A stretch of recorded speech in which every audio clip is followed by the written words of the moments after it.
కోల్కతాలో జూనియర్ డాక్టర్పై అత్యాచార ఘటన దేశవ్యాప్తంగా కుదిపేస్తోంది. నిందితుడిని కఠినంగా శిక్షించాలంటూ నిరసనలు వ్యక్తమవుతున్నాయి.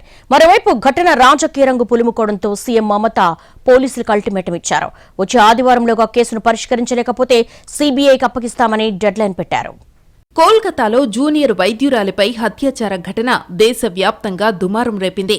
ఈ కేసులో సంచలన విషయాలను పోలీసులు వెల్లడించారు. నిందితుడు అత్యాచారానికి పాల్పడి హత్య చేసిన తర్వాత తాను ఉండే ప్రాంతానికి తిరిగొచ్చి హాయిగా నిద్రపోయినట్టు తెలిపారు.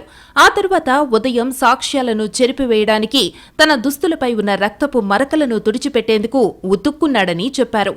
అయితే అతడి బూట్లపై ఉన్న బ్లడ్ స్టెయిన్స్ ఆధారంగా నిందితుణ్ణి గుర్తించినట్టు తెలిపారు.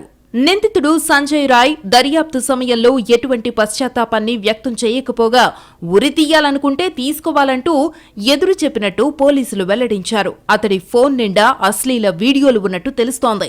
అతడికి ఇప్పటికే 4 పెళ్లిళ్లు జరిగినట్టు సమాచారం. నిందితుడు సంజయ్ను అరెస్టు చేసిన తర్వాత అతను నివాసముంటున్న ప్రాంతంలో పోలీసులు ఆరా తీశారు.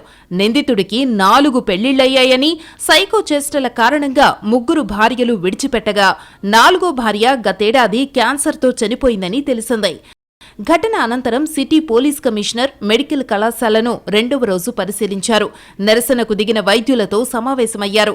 విచారణ పారదర్శకంగా జరుగుతోందని, ఈ కేసులో ఎలాంటి వదంతులను వ్యాపింపజేయవద్దని కోరారు. దర్యాప్తు పారదర్శకంగా సాగుతోందని, ఎలాంటి విషయాలను దాచటం లేదని తెలిపారు. జూనియర్ వైద్యులు మాత్రం తమ డిమాండ్లు పూర్తిగా నెరవేరే వరకు నిరసనను కొనసాగిస్తామని తేల్చి చెప్పారు.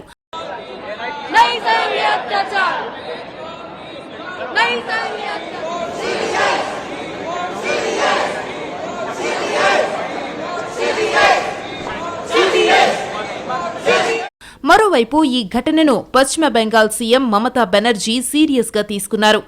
ఆర్జీకార్ మెడికల్ కాలేజీ సూపరింటెండెంట్ని పదవి నుంచి తొలగిస్తూ ఉత్తర్వులిచ్చారు. అతని స్థానంలో ఆస్పత్రి డీన్ బుల్బుల్ ముఖోపాధ్యాయను నియమించారు. ఈ క్రమంలోనే పోలీసులకు సీఎం మమత అల్టిమేటం ఇచ్చారు.